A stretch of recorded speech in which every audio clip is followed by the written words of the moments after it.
क्यों आई है यहाँ पर?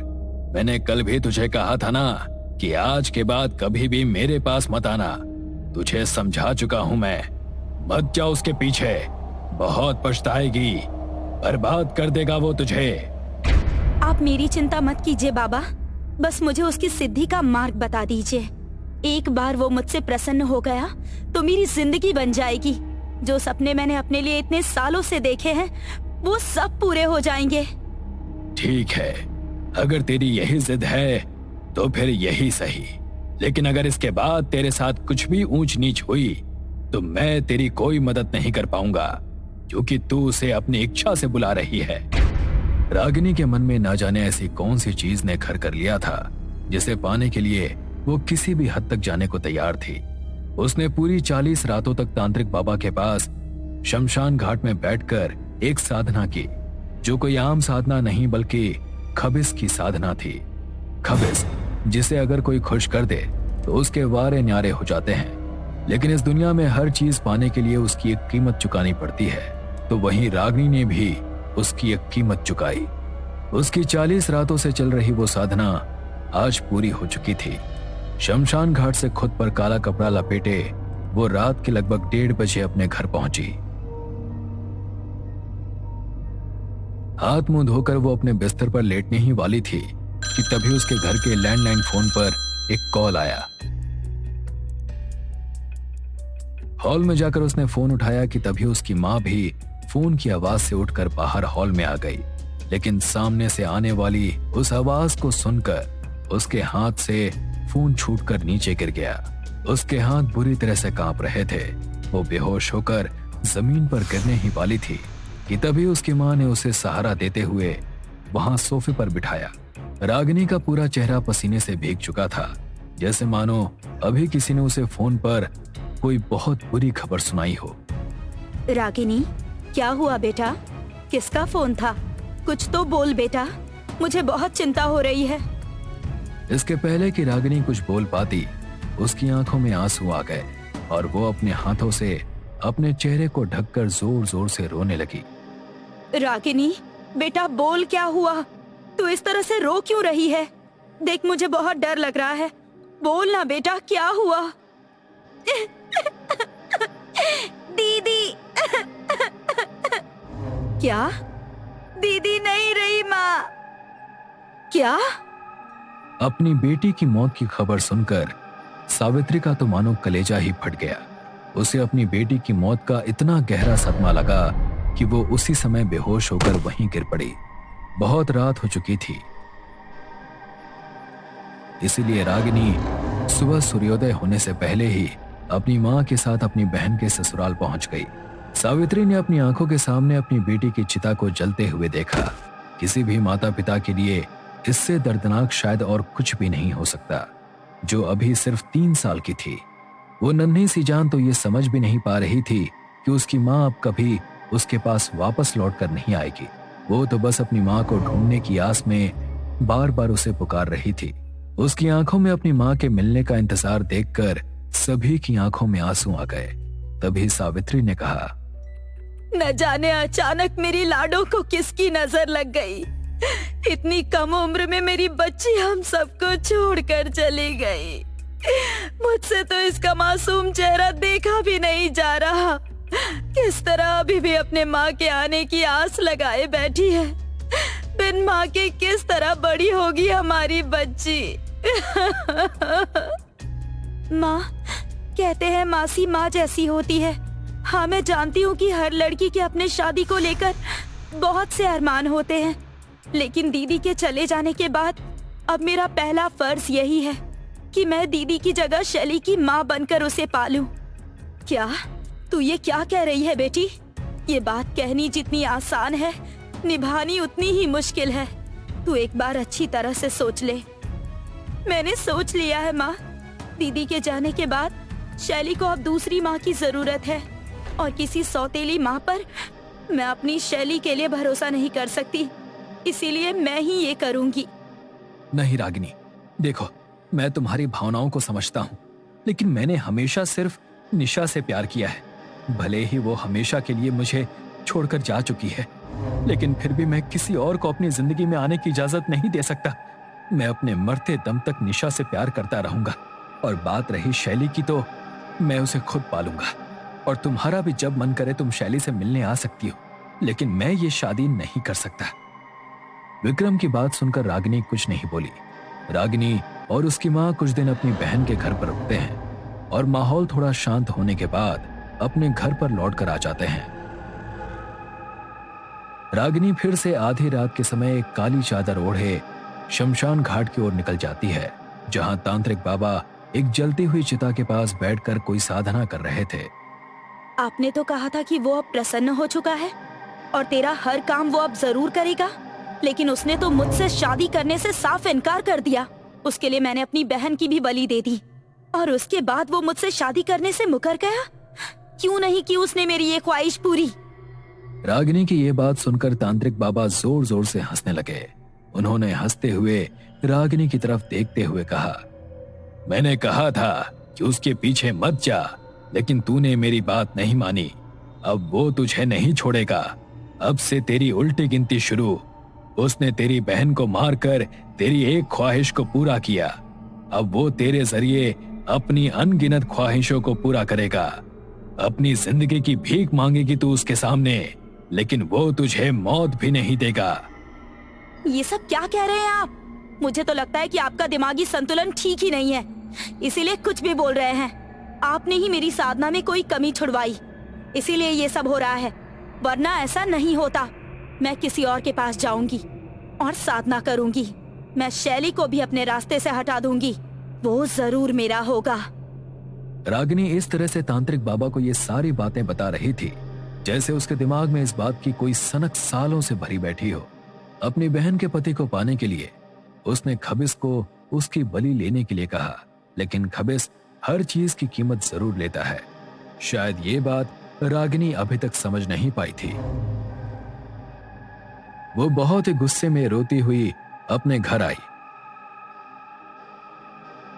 और चुपचाप अपने बिस्तर पर जाकर लेट गई।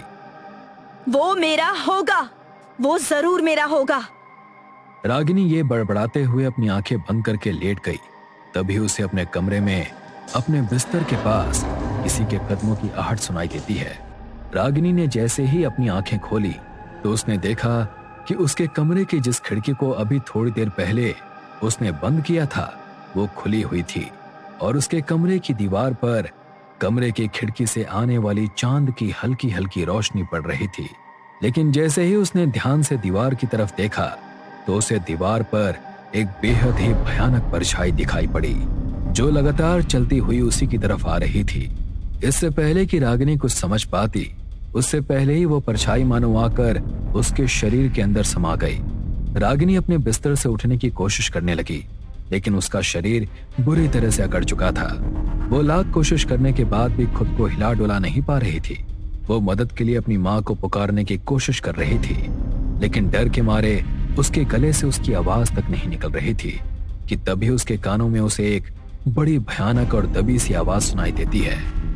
अब तुम मेरी हो, मैंने तुम्हारी एक इच्छा पूरी की, अब मैं तुमसे अपनी सारी इच्छाओं को पूरा कराऊंगा। उस आवाज को सुनकर डर के मारे रागिनी का शरीर बुरी तरह से कांप रहा था, लेकिन फिर भी उसने हिम्मत करके नजर घुमाकर अपने कमरे में देखा तो उसे वहां कोई भी नजर नहीं आया। लेकिन तभी उसे अपने शरीर पर एक असामान्य बोझ महसूस हुआ।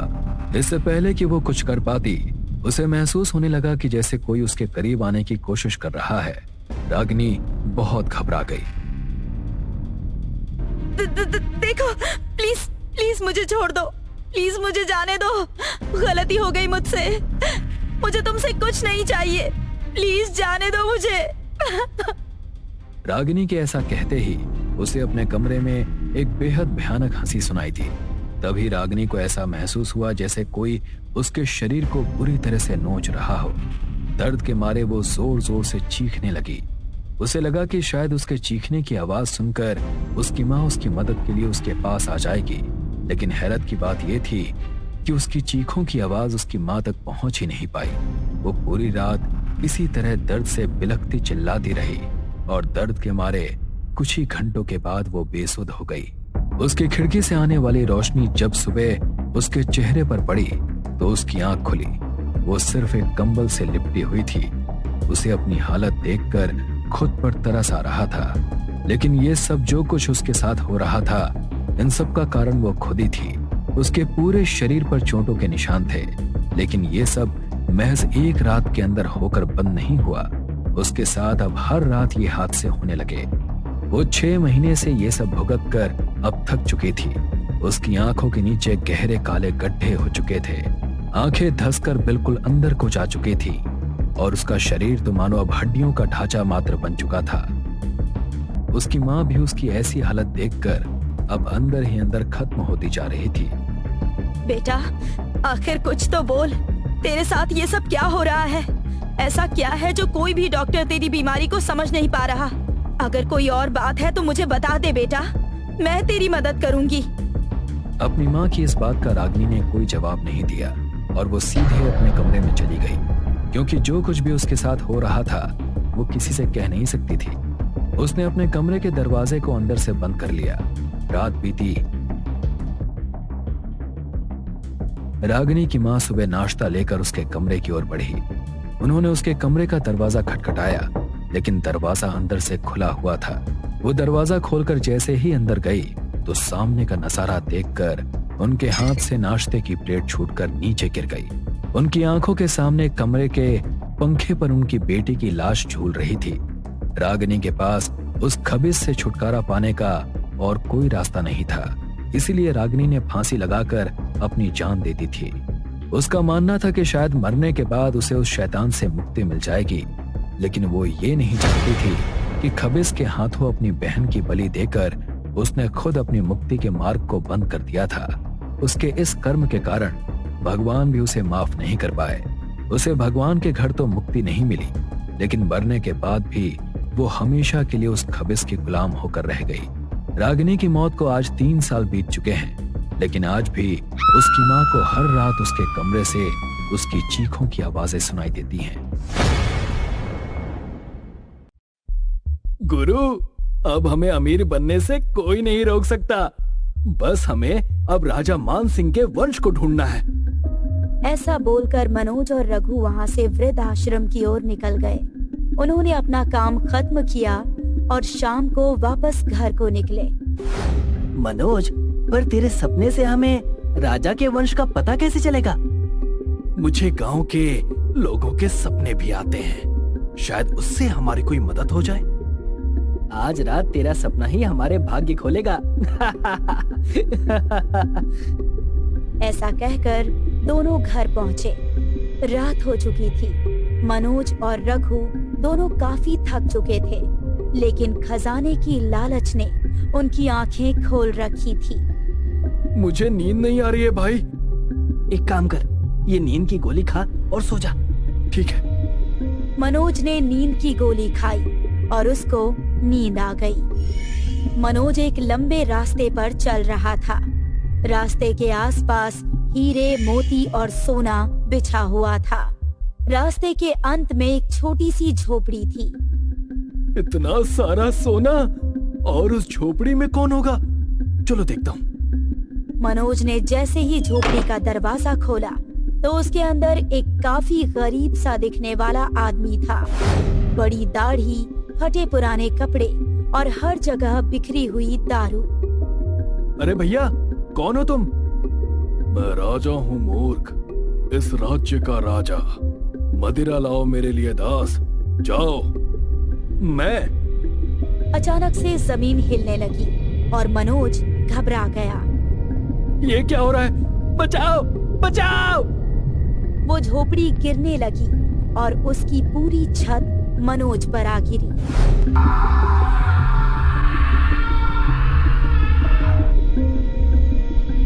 और मनोज का सपना टूटा। अरे भाई, क्या हो गया? चिल्ला क्यों रहा है? कोई बुरा सपना देख लिया क्या खजाने की जगह? हाँ भाई, बहुत अजीब और डरावना था सपना। एक बूढ़े आदमी और उस झोपड़ी का। कहीं वही तो वारिस नहीं है? अरे हाँ, हो सकता है। लेकिन इस झोपड़ी का पता कैसे लगाएंगे? मुझे याद है, उस रास्ते के बगल में एक बड़ा कृष्ण जी का मंदिर था। ऐसा मंदिर तो बस भानगढ़ के पास पिंडारा गांव में है। दोनों पिंडारा गांव की ओर निकल गए। भाई, मुझे ऐसा क्यों लग रहा है कि यहाँ मैं पहले आ चुका हूँ। लगता है सफर की थकान तेरे सर पर चढ़ गई है। थोड़ा आगे चलकर दोनों को एक बड़ा सा मंदिर दिखा। यही है वो मंदिर, वो रास्ता भी यहीं कहीं होगा। उस मंदिर के पास पहुंचते ही मनोज को वो रास्ता दिखा। ये तो वही रास्ता है जो मैंने सपने में देखा था, और वो रही झोपड़ी। दोनों उस झोपड़ी के बाहर जा पहुंचे। मनोज ने झोपड़ी का दरवाजा खोला। दरवाजा खोलते ही उसे वही आदमी नजर आया जो सपने में था। रघु, ये तो वही सपने वाला आदमी है। अरे पागल, डर मत, ये कोई नशेड़ी इंसान है, भानगढ़ का रक्षक नहीं। ओ बेवकूफ दास, तू जिस भानगढ़ की बात कर रहा है वो मेरे बाप दादा की जायदाद है, और मैं उसका वारिस प्रताप सिंह। है?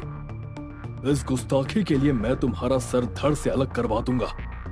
अरे ये नशे में है भाई, तू चुप करना, मैं संभालता हूँ इसे। गुस्ताखी माफ महाराज, इसकी बात का बुरा मत मानिए, हम आपके फायदे का प्रस्ताव लेकर आए हैं। बताओ फिर, क्या है प्रस्ताव? महाराज, आपका सारा खजाना भानगढ़ के पुराने किले में बंद है, उसे बस आप ही ला सकते हैं। मेरा खजाना? वो मैं खुद ला सकता हूँ। जी महाराज, लेकिन इतना सारा खजाना आप अकेले कैसे लाएंगे? इसीलिए उसमें हम आपकी मदद करेंगे। बदले में आप बस हमें एक छोटा हिस्सा दे दीजिएगा। ठीक है, हमें मंजूर है। ये कहकर तीनों वहाँ से भानगढ़ की तरफ निकल गए। नशे में धुत प्रताप आगे आगे चल रहा था और ये दोनों उसके पीछे। अबे ये क्या बोल रहा है तू उससे? हमें तो सारा खजाना चाहिए था ना। जैसे ही हमें इसकी मदद से सारा खजाना मिल जाएगा, हम इस गधे को मार देंगे। चलते चलते वो लोग भानगढ़ पहुँचे। वहाँ उन्हें दिखा भानगढ़ का डरावना दिखने वाला किला। ये रहा किला, इसके अंदर ही होगा खजाना। लेकिन इसके अंदर जाएंगे कैसे? इसका द्वार तो बंद है। मूर्ख दास, हर किले का एक खुफिया रास्ता होता है, इसका भी है। हाँ, चलो ढूंढते हैं। उन्हें थोड़ा समय ढूंढने के बाद एक खुफिया सुरंग दिखाई दी जो सीधा किले के अंदर जाती थी। ये रही सुरंग। तीनों उस अंधेरी गुफा के अंदर बढ़े। रघु ने पास में पड़ी मशाल जलाई। ये देखते ही मनोज बोला, मैंने ऐसा ही सपना देखा था, उसमें एक। बचाओ! मनोज और रघु अपनी बातों से निकले और उन्होंने सामने देखा तो उनके होश उड़ गए। सामने एक बड़ा सा दैत्य एक चमचमाता बड़ा सा त्रिशूल लेकर खड़ा था। रघु और मनोज को देखते ही वो उनकी तरफ हमला करने के लिए भागा। अरे बाप रे, लगता है ये भानगढ़ का रक्षक है। भागो, भाग रघु! भाई प्रताप के पीछे छुप, ये रक्षक वारिस को कुछ नहीं कर रहा है। नशे में खड़े प्रताप को ये सब एक सपना सा लग रहा था। रघु और मनोज उसके पीछे आ गए। दैत्य रुक गया, मानो उसे प्रताप पर हमला करने की अनुमति ना हो। भाई ये दैत्य तो हमें मार कर ही छोड़ेगा, अब इससे कैसे बचे? चल लौट चलते हैं। लेकिन मनोज का लालच उसके दिमाग पर हावी हो गया था। अब तो मैं खजाना लेकर ही जाऊंगा। इससे पहले कि ये रक्षक हमें मार दे, हमें इसे मारना होगा। तू पागल हो गया है क्या? हम इसे कैसे मार सकते हैं? इसी के शस्त्र से, इसी के त्रिशूल से। लेकिन कैसे? दैत्य ने अपना त्रिशूल मनोज पर फेंका। मनोज फुर्ती से उस त्रिशूल से बच गया और वो त्रिशूल गुफा की दीवार पर जा लगा। त्रिशूल! रघु जैसे ही उस त्रिशूल को लेकर आगे भागा, वो दैत्य कूदकर उसके सामने आ गया। रघु नहीं! दैत्य ने रघु को गर्दन से उठा लिया। मनोज, बच्चा मुझे। दैत्य अपने धारदार नाखून रघु के पेट में घुसाने ही वाला था कि अचानक मनोज ने पीछे से दैत्य के पेट में त्रिशूल घुसा दिया था।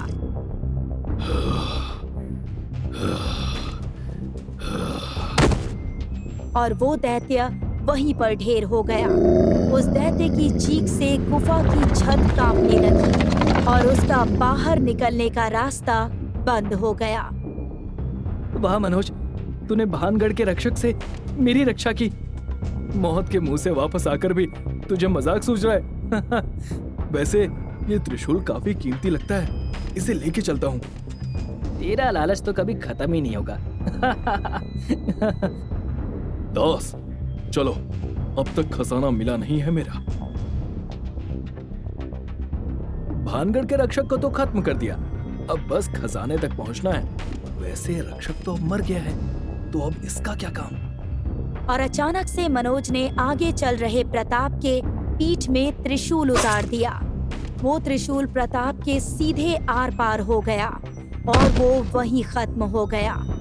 और वो दोनों आगे बढ़ने लगे और किले के अंदर पहुंचे। आंखें खोल के ढूंढ, जहां सोने की चमक दिखे वहीं होगा खजाना। अंधेरे में थोड़ा ढूंढने पर रघु को एक कक्ष से रोशनी आती हुई दिखाई दी। भाई जल्दी आ, यहाँ लगता है मिल गया। मनोज भागते भागते आया। वाह, लगता है इसी कमरे में है खजाना। कमरे के अंदर घुसते ही उन्होंने कुछ ऐसा देखा कि उनकी आंखें फटी की फटी रह गई। उस कमरे में सोने, चांदी और जवाहरात से खचाखच भरे कई 100 बक्से पड़े थे। उनकी चमक से उन दोनों की आंखें जगमगा उठी। इतना बड़ा खजाना तो मैंने अपने सपने में भी नहीं देखा भाई। मैंने देखा है भाई, ये वही खजाना है, लेकिन मुझे अपना सपना ठीक से याद नहीं आ रहा। रघु और मनोज ने अपने आप को संभाला। रघु ने 4 कदम बढ़ाया और एक बड़े से हीरे को उठाने के लिए अपना हाथ बढ़ाया। मनोज को कुछ याद आया और वो चिल्लाया, संभल कर। अचानक से एक काले नाग ने फन निकाला और रघु को डस लिया। रघु दर्द से चीखने लगा। बचाओ! बचाओ! बचाओ! रघु दर्द से चीख कर नीचे गिर पड़ा। उसके बाद जो हुआ वो उसने सपने में भी नहीं सोचा था। वो नाग अपना रूप बदलकर एक इंसानी दानव बन गया। रघु! कौन हो तुम? मुझे नहीं पहचाना? मैं हूँ भानगढ़ का असली रक्षक।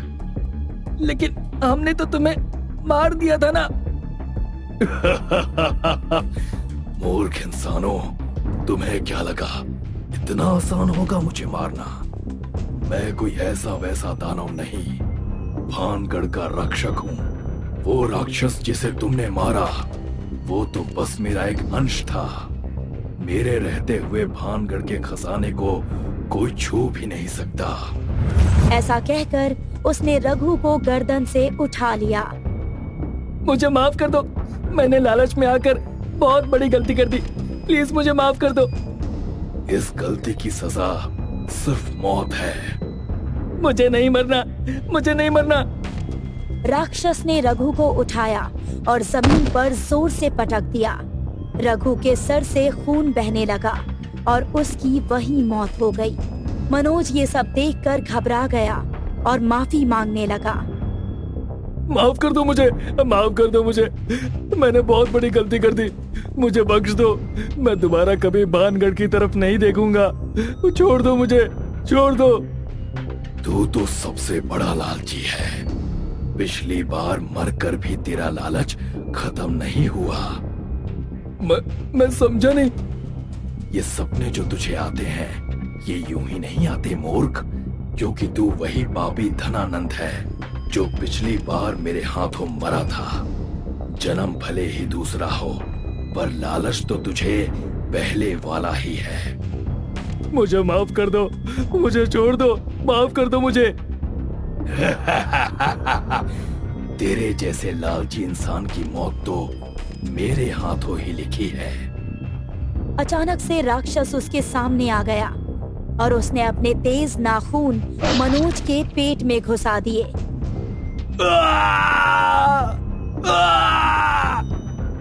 मनोज की अतड़ियां बाहर आ गई थी। तूने कहा था ना कि तू कभी भानगढ़ की तरफ मुड़कर नहीं देखेगा। तेरी ये इच्छा भी मैं पूरी कर देता हूँ। ऐसा बोलकर उसने मनोज का सिर पकड़ा और मनोज की वही मौत हो गई। भानगढ़ के खजाने को मेरे रहते कोई नहीं लूट सकता, ना ये दोनों और ना ही तुम। अगर किसी ने भानगढ़ के खजाने की तरफ आने की हिम्मत भी की तो वो कभी वापस नहीं जा पाएगा।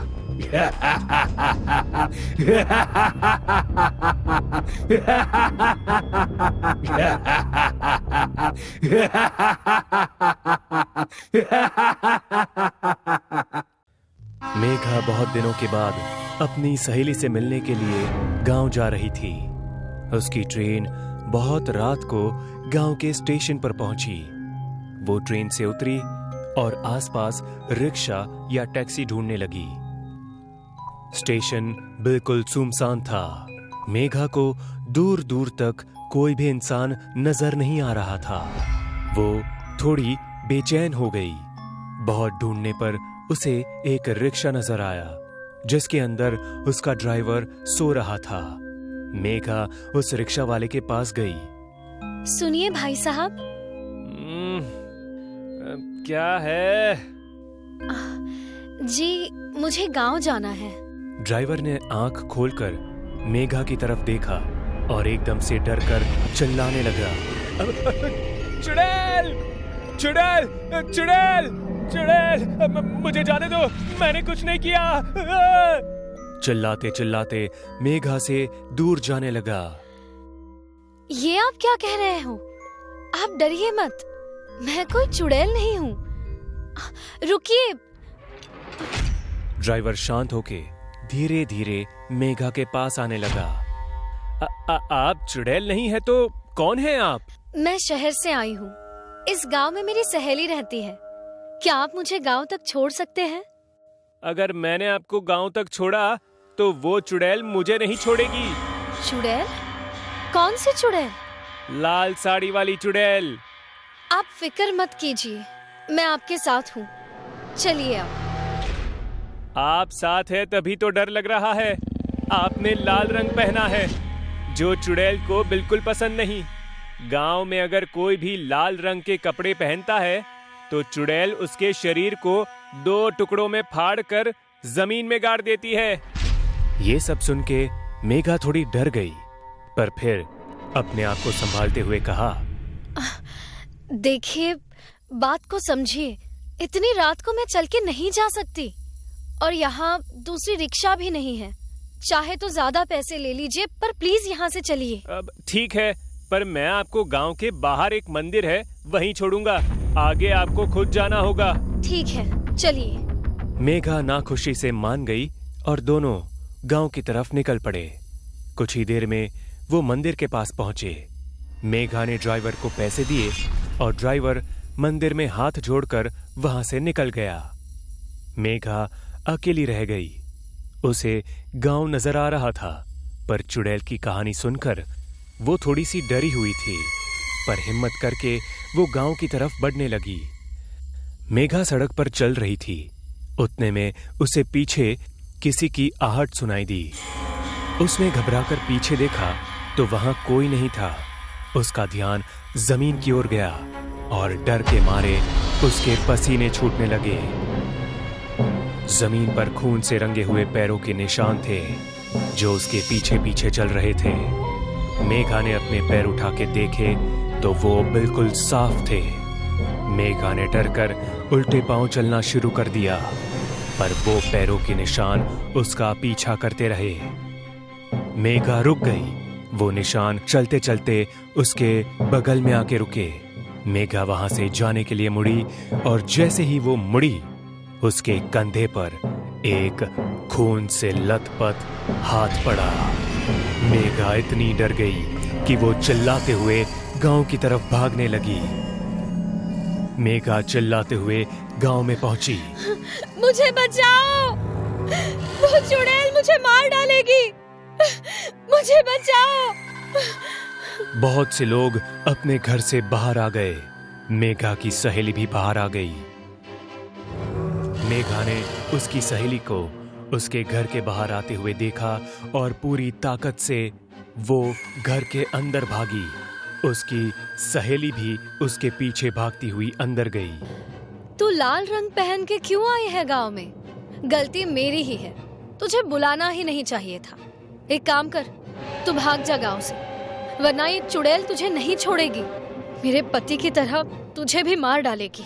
वो दोनों घर में बात कर रहे थे, तभी चुड़ैल का खून से लथपथ एक हाथ दरवाजा तोड़कर अंदर आया और मेघा को घसीटकर बाहर ले जाने लगा। चुड़ैल के हाथ ने मेघा को घसीटकर घर के बाहर फेंक दिया। उसे कुछ समझ नहीं आ रहा था कि हो क्या रहा है। गांव वाले मेघा को देखने के लिए उसके पास जाने लगे। मेघा के ऊपर लाल रोशनी में लाल साड़ी वाली चुड़ैल देखने लगी। गांव वाले रुक गए और अपने घरों की तरफ भागने लगे। चुड़ैल का रूप बहुत भयानक था। पूरी साड़ी खून में लथपथ होने के कारण वो खून की बूंदें मेघा के शरीर पर गिर रही थी। मेघा का चेहरा खून से लाल हो गया था। मैंने तुमसे कितनी बार कहा है कि इस गांव में कोई भी लाल रंग के कपड़े पहनकर नहीं आना चाहिए, पर तुम लोग मेरी बात नहीं मानते। अब ये लड़की जान से जाएगी।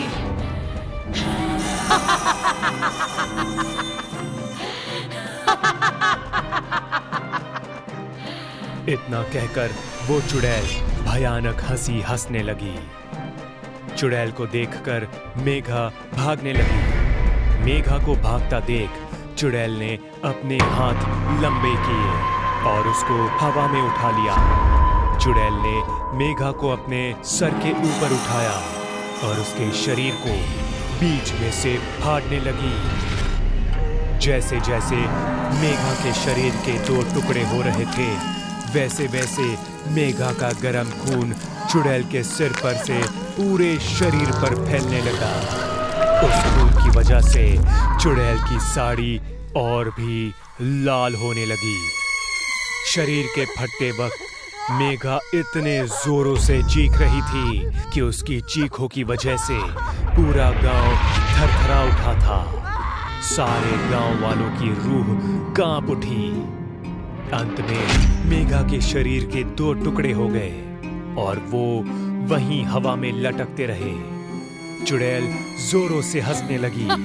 उसने अपने हाथ जोर से जमीन पर दे मारे और उसकी वजह से जमीन में 2 गड्ढे हो गए। चुड़ैल ने अपने दोनों हाथों में 2 टुकड़े लिए और दोनों गड्ढों में एक एक फेंक दिया। जैसे ही टुकड़े गड्ढे में गिरे, उस पर अपने आप मिट्टी गिरने लगी और देखते ही देखते गड्ढा बुझ गया। जमीन जैसी थी वैसी हो गई। चुड़ैल के अंदर से लाल रोशनी निकलने लगी और उस रोशनी में वो गायब हो गई। चुड़ैल के जाते ही मेघा की सहेली उस गड्ढे वाली जगह पर आई और रोने लगी। धीरे धीरे सारे गांव वाले इकट्ठा होने लगे।